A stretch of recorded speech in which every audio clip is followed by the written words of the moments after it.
let's, I guess, officially get started. Most of you probably know me by now. I am Sarah McKeon, the Director of Marketing at the John Roberts Company.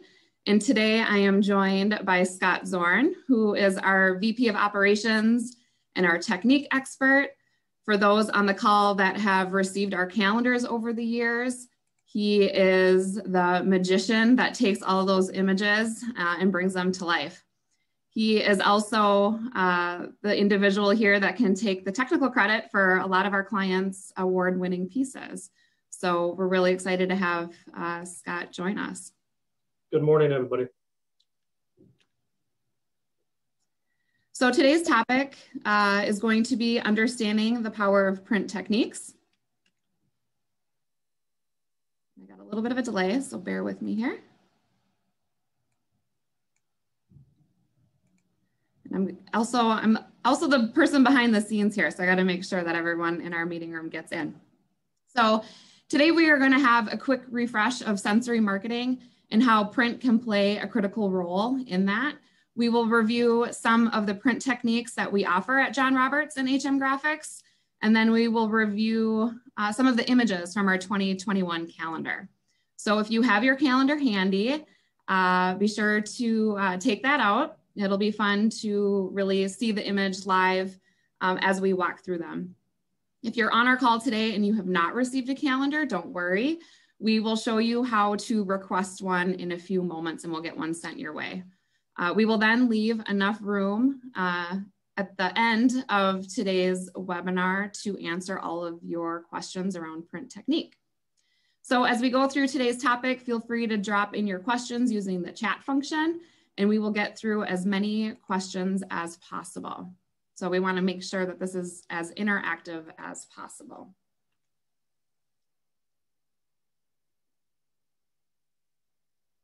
So before we dive into today's topic, I want to remind everybody of our 40-40-20 rule.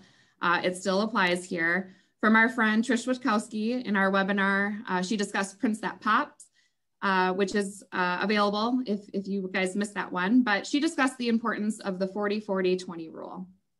And really what that is a rule that we should always keep in mind of order of importance for when we're looking at a campaign or a project, with 40% of the success depending on the audience, your list, making sure that they're accurate, that they're up to date, that you're reaching your target audience.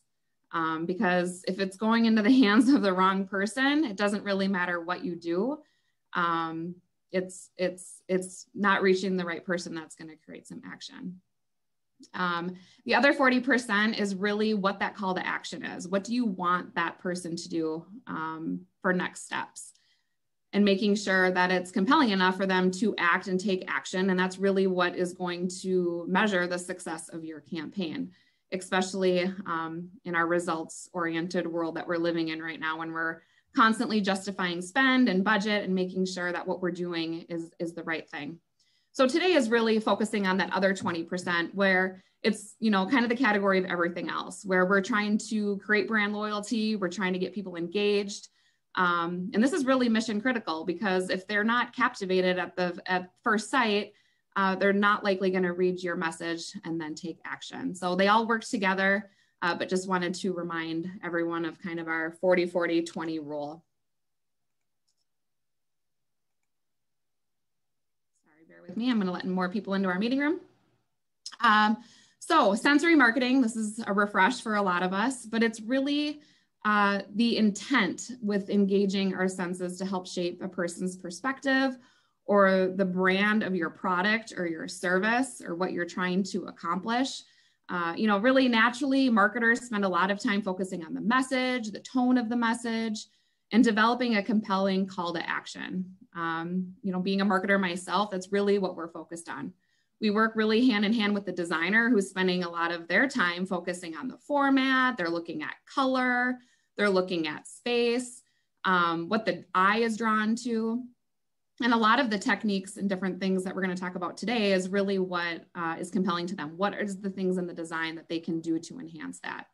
And of course, our buyers or our folks in our procurement department, they want results, right? And they want it to be the most cost-effective campaign or project as possible. And they're constantly measuring the results versus the cost and the tracking of the budget. So everyone plays their role, but everyone definitely has the same goal. We want to drive results. So it really starts with engaging your audience. If the piece is not visually interesting, they likely will not read your message. If they don't read your message, then they're likely not going to take action. So whether it to be learn more about them and driving them to a landing page, wanting them to take some sort of action, or in a perfect world, if you're lucky enough to be set up with some e-commerce, you want them to make a transaction, right? That's the number one thing that we can really drive true ROI and drive some results too. So all of this can dramatically improve the results of your campaign by engaging as many senses as possible. So it's kind of elementary, but we're looking at sight, the sound, the smell, the taste and touch. And really the more that you can incorporate together, the more it's going to amplify your message and what we're doing. So it's kind of exciting topic. So we're going to dive into how print can really play a role in that. Sorry, bear with me here. I'm letting more people into our meeting room.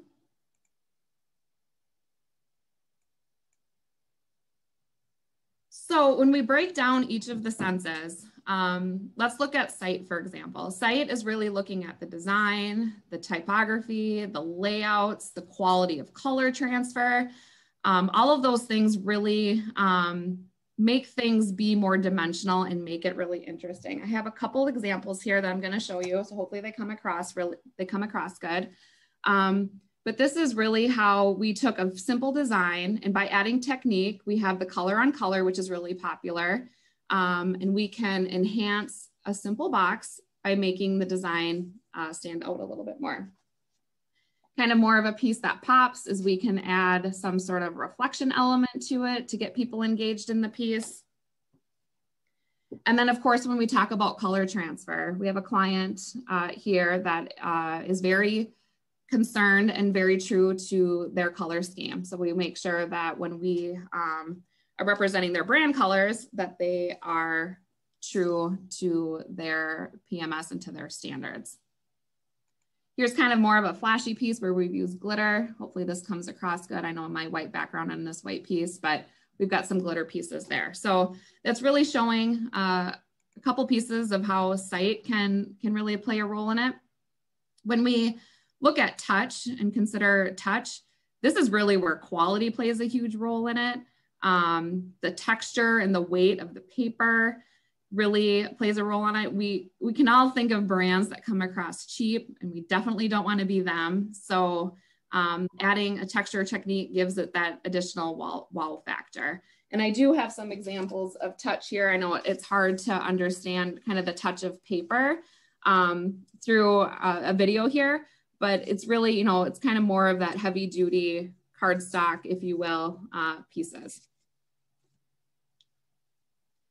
Then when we think about sound, how do we open something? How do you interact with it? Simple things like zip strips make it really fun to engage. We've got some examples here where you take the piece and you're actually togging them open. So you can see that one didn't go really well, so I'm doing this upside down, but you can engage in the piece by opening these different strips, make it really fun for people to read your messaging. Here's another example where we have some strips that the audience would open. And then technology really plays a key role in this as well. People don't necessarily like to read, they want instant gratification. And so a simple thing like opening up a piece and then a video playing is a really fun way to get messaging across.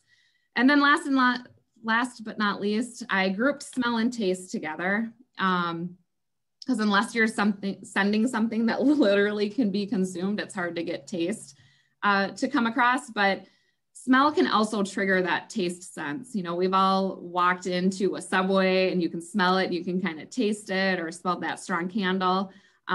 It's kind of that same thing. And we'll talk about scents a little bit later with Scott, but there's some really fun things that you can do with grass, with the smell of coffee, different things like that. So just kind of different ways that we can use print to engage in all of these senses.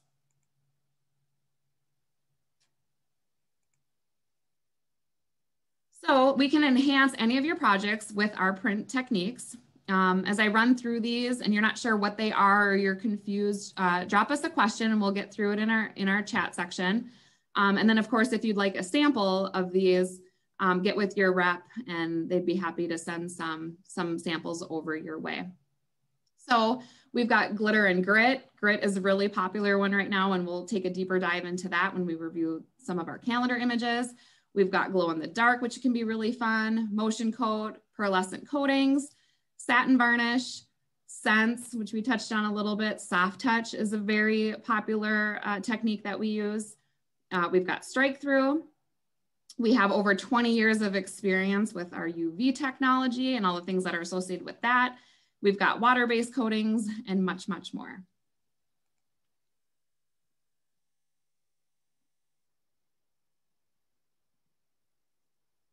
I've got some late joiners here coming into our meeting. So make sure that they can get in. So welcome those that came a little bit later. We did record this presentation. So if you missed the beginning and you want to play it back, that will be available to you. So really, you know, at both of our locations in Milwaukee and Minneapolis, we are continually investing in industry leading equipment. The more efficient that we can make each job, you know, that translates to less time your projects will take and the more money that you will save in the long run. So when considering techniques, it's important to know that all 25 of our presses, no matter the type, whether that be digital, sheet fed, web, they allow for a technique application at some point in the process or in the flow of the project. So that's important to consider. Pumps also play a critical role in ensuring the proper pump is being used to allow for the right flow of the various viscosities. And I bring that up because it's important to know that the pump technology behind pumping like a high gloss technique versus a glitter technique is different. And so we want to make sure that we're hitting the press at the right time. So another major differentiator for us are our BCM rollers. And I don't want to get too technical here and I don't want to lose you guys, but I want you to know that the BCM roller is what measures the amount of coating that's being applied. So the larger the number, the more volume of coating that can be applied.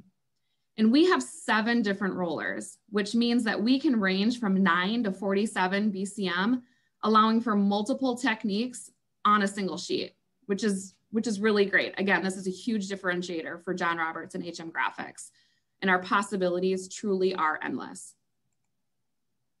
So dream them up and let's challenge Scott to see if he can do it. That's definitely what I encourage people. So with that, we're going to dive into a couple of our calendar images. Sorry, I got a couple screens going on here. So with that, Scott, hopefully I didn't put you to sleep over there. Oh no, oh no. Okay. So our February image, which we're going to turn the calendar here to February in just a couple days, is undoubtedly defines winters in the Midwest. This image will stand out and make you crave a hot chocolate, I am sure, for the whole month of February. But Scott, talk to us about what you did with this image. I think the first thing we look at when we look at images and techniques is contrast of color, bright colors, sharp lines. You know, in this image here, you have a blurry background, but you got a sharp cup with chocolate and marshmallow, which made it a lot easier for us to highlight that cup. So what we did is we put in 877 silver metal effects underneath the background to give it a little bit of shimmer. We printed 4-color process with an overall dull varnish. And then we added a spot soft touch on the marshmallows. We then came back after the fact and put a 3D varnish on the chalk to make it look like the chocolate's dripping down the cup. We even did it on top of the red lines on the cup to try to highlight that cup as well, so it's not just focused on one spot. Definitely gets our cravings going, that's for sure. So, get my mouse over here. So April, and I'm pretty sure it's October, use our grit technique, which people love. This has been definitely one when we launched our calendar that people came back right away and said that they really liked that the amount of grit that we used. So can you share with us what you did on this one? I can. A simple picture, it's 4-color process. And what we've seen on this one was really not the mountains and the grid. It was the rays of the sun behind the mountain. But what it did is it allowed us to put multiple techniques on one sheet. There's a lot of questions coming up about motion coat. This image does have motion coat. It's a vector file. It is created with a varnish as well as a gloss coating, and they react together, and it creates movement. So what we did is we created the rays on the back side of the mountain. We left a flood gloss UV at the bottom so the water was shiny. And then because we had rocks, we had mountain, we wanted to put a spot grit coating over the rocks. Very cool. So May, looks like it's an image straight out of a fairy tale for sure, and it's very peaceful. So what did you do here? So in this image, on the original art, the background, the fog wasn't as dense. So we wanted to play around with a little bit of pearlescence varnish. So we added pearlescence varnish where the fog was. But with the tree being so soft and so dark, I wanted to create not only look, but I want to create touch. So we put soft touch across all of the tree, but then we highlighted certain areas of the branches and added gloss varnish to try to create 2-dimension. Very cool. June is my personal favorite. I'm definitely a lady of the lake and like to spend a lot of my summer out there. So what did you do with this one? So on this image, it is a simple image. Not a lot of color, not a lot of contrast. But what we did is we added 877 silver behind the water, and then we brought the density down a little bit so we didn't have it overpowering the blue look of the water. We covered it with a overall dull varnish, and then we came back and sprayed 3D varnish on the water to try to make, the focal point, the boat and the waves. Very cool. June cannot come fast enough, that's for sure. I'm getting a little bit of a delay on my presentation, so I apologize. Talk to us a little bit about August. So August was one of the images that we picked that had probably the most techniques on it. I don't pick all the images, but when this image was put in front of me, the idea or the thought process behind it was to enhance the bird color. So again, I used 877 silver. I wanted to do metal effects to try to create some sort of shimmer on the bird's feathers, on the chest of the bird, on the head of the bird, and even on part of the wing. We did 4-color process. We came back with an overall dull varnish, and then we did a spot gloss varnish with a spot soft touch.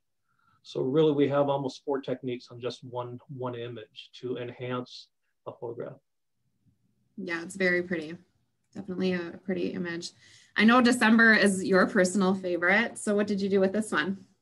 So because I have been talking about contrast, lights and darks, this image is not that, but it is sharp lines.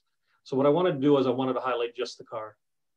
And all it is a gloss dull combination. And the best way to achieve contrast from dull to gloss is to dry trap it.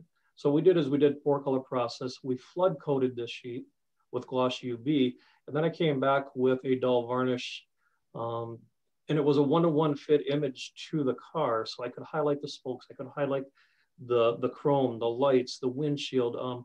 It allows us to try to make the car pop.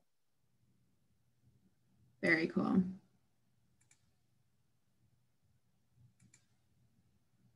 So those are just a couple images that we wanted to review that kind of show a variety of the different techniques that we offer.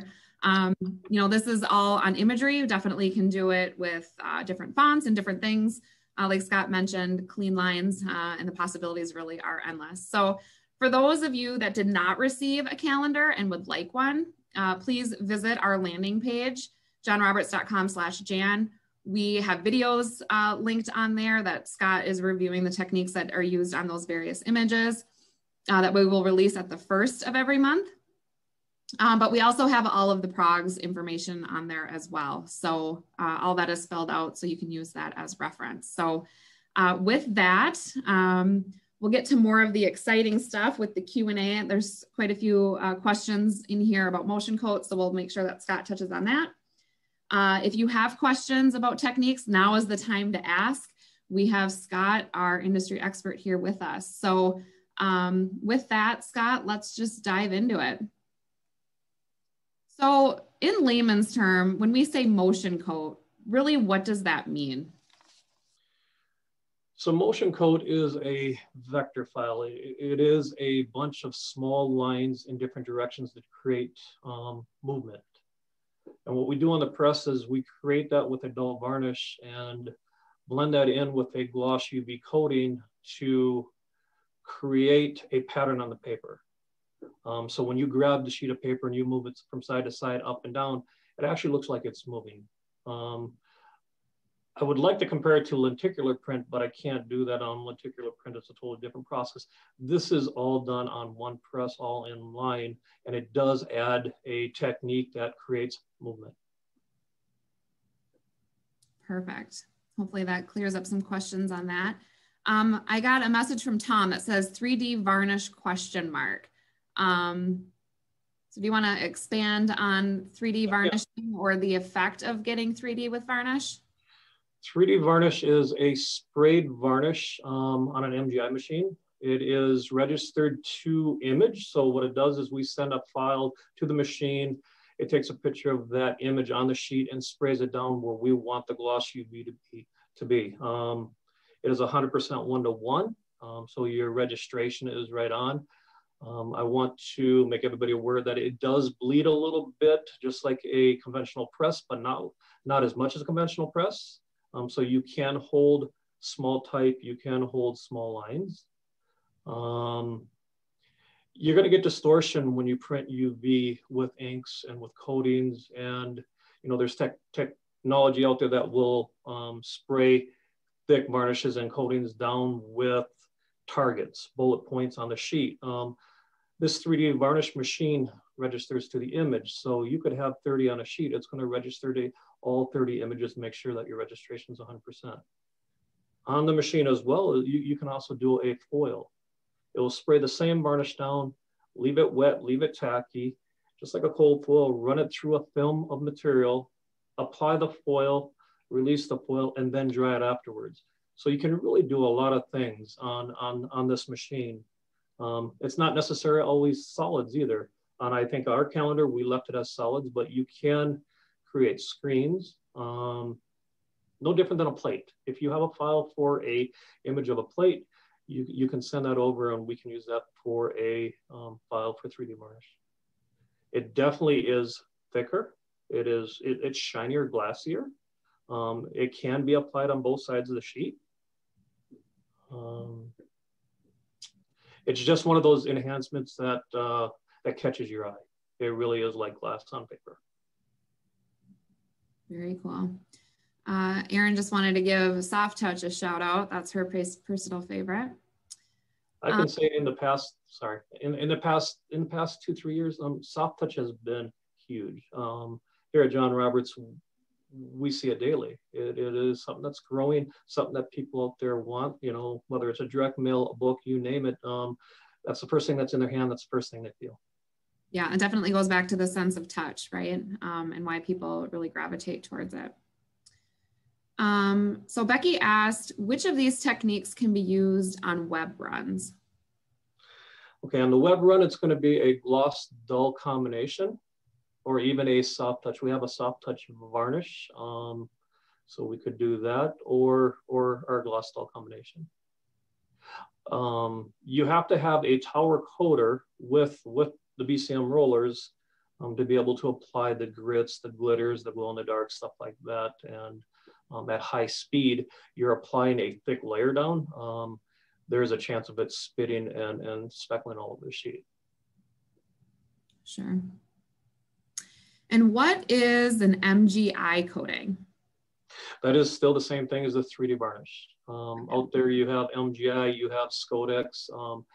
some of the big differences. You're going to get a similar look, but here at John Roberts, quality is something we look at, and we want to be able to register one-to-one to image. So the MGI machine, the 3D varnish machine, does register to image. It gives us a better product. Sure. How durable are these techniques? I mean, particularly, Cheryl is asking, particularly would any of these work on a 20-pound staple bound book for repeated use? Okay, good question. Sorry, 20 page. She put in there must have been a typo there. So a 20-page staple bound book that's repeated use, how durable would these techniques be? So if you're just talking about the outside of the book, any of these coatings will hold up on a book. The grits, the high profiles, the soft touches. This is day in, day out for us. We do a lot of catalog work and a lot of book work with these techniques, with soft touch. It holds up. We do use a cross link, so it dries hard. We do it a lot of direct mail, so we're focused on what's going to happen after it leaves our building. You know, is it going to go in the mail stream? Is somebody going to handle it? How can we make sure that from day 1 to day 30, this book still has its integrity? So to really get back to the answer to the question, a lot of our coatings, all of our coatings are durable. Sure. And Cheryl, we've probably got some samples we can send your way. So get with your rep or drop me a note and we'll get that going for you. So if anybody else on the call has any questions, please use the chat function. I'm going to ask Scott a couple questions that we see pretty regularly, so we can try to educate you guys a little bit since we got you on the call. So with that, Scott, is soft touch coating UV or aqua? That's a good question. It is both. There is pros and cons to both though. I'll start with UV. UV soft touch is instant cured by light. So you can process it and you can finish a project instantly and then ship it. Downfalls is it's not as toothy. It doesn't lay down as smooth. Your water-based soft touch is toothier. It does have a better feel. It does allow you to put things on top of it. I can UV coat on top of soft touch. I can inkjet on top of soft touch. We can glitter, you name it. On the water base, we have more capabilities of adding more techniques to it.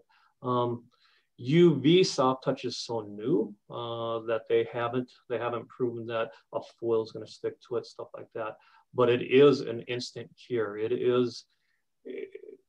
It's durable and it's ready to be processed right away.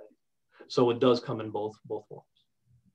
Our common one here at John Roberts is water-based soft touch. Okay, great. And since we're on the topic of soft touch, what is the best paper finish to use? So the best paper would be a coated sheet. It doesn't matter if it's a silk, a matte, a dull, or a gloss, something that has some sort of surface to it.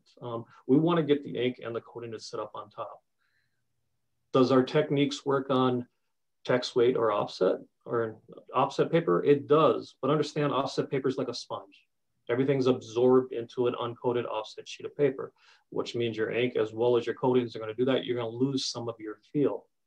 So if you're looking to do a gloss coating, just an overall gloss coating, gloss paper is going to help that. If you're looking to do a contrast between dull and gloss, I can always keep the gloss level with a roller at a certain level and then come back with a dull varnish. So a silk and a matte on a gloss dull sheet helps us out. And you know, there's always that question, Scott, can we soft touch uncoated paper? You can. You just don't get that feel like you would on a coated sheet of paper. And a lot of times what we do for our customers is we'll send samples or we will do a test for them. Perfect. Well, Gary, I'm so glad that you asked this question because I was hoping when I was talking about scents that it would be, people would have a peak of interest with that. So can you share with us, Scott, what goes on with the smell technology and maybe what scents we offer? Okay, scented varnishes. What it is, it's a small capsulated cell within a varnish. It really only comes with gloss varnish. If you start putting it with a dull varnish, the dull compounds kind of mute away the smell. So we at John Roberts use it strictly within a gloss varnish. And there is over 50 different scents. I mean, some of the common ones that we use here are pine, coffee, strawberry, chocolate, even natural gas. We have a big client that we do so we can support them with the smell of natural gas, but you can get peppermint, pizza, popcorn, auto leather, you name it. It is used in a printing unit, not in a coater. It's transferred down through the rollers and then used on a plate. It is a conventional product. So here at John Roberts, I have a bunch of UV presses. I'm using UV ink, but then I drop down this conventional scented varnish on top. I let it dry. When you take your fingernail and scratch it, you're actually breaking these little capsules, and it's releasing the smell. Sure, it's definitely a good differentiator when you're doing a piece. Joe asked, how do you control the smell within the plant? Well, I'm going to go back to the natural gas one because twice a year we get this big account, and you don't control it. What we do is we do vent it through doors, hatches in the roof. We put memos out so people understand, hey, this is what we're doing for the next 24 hours. But you do smell it because, like I said, it transfers through the rollers. Some of the capsules break as you're printing, and you can start to smell it. Sure. Natural gas, probably not so much of a pleasant smell, but the strawberry shortcake, no problem, right? Correct. So because grit coating was so popular, let's talk about that a little bit. Are you able to apply a grit coating on two sides of a sheet? So grit coating, you will lose a little bit of the feel because I'd probably, if a job comes through and they want it on both sides, I'd use a 35 BCM. And that roller is really a cell depth of how much coating I'm carrying because I got to carry the particle with it. If I go too heavy, there's a chance of it either cracking or embossing the sheet from top to bottom. So depending upon how much you want to put on the sheet, our calendars have a lot of grit on there, and it doesn't emboss because we did send it through twice. I would look at the art. I would work with, you or your sales rep to discuss, hey, this is a great opportunity. We put it on both sides. Understanding again, our BCM rollers, if I put it on the 47, it's carrying more coating so it can carry more grit, which now is going to create a little bit of a ridge. And then there's a possibility of it embossing. Sure. Almost, you let us know what you're trying to achieve and we'll try to work out the best solution for you. Absolutely. So how do you best achieve the dull gloss contrast? And what are the ways that this can be achieved on a sheet fed job? Okay, so just like in our calendar, my favorite picture is the car.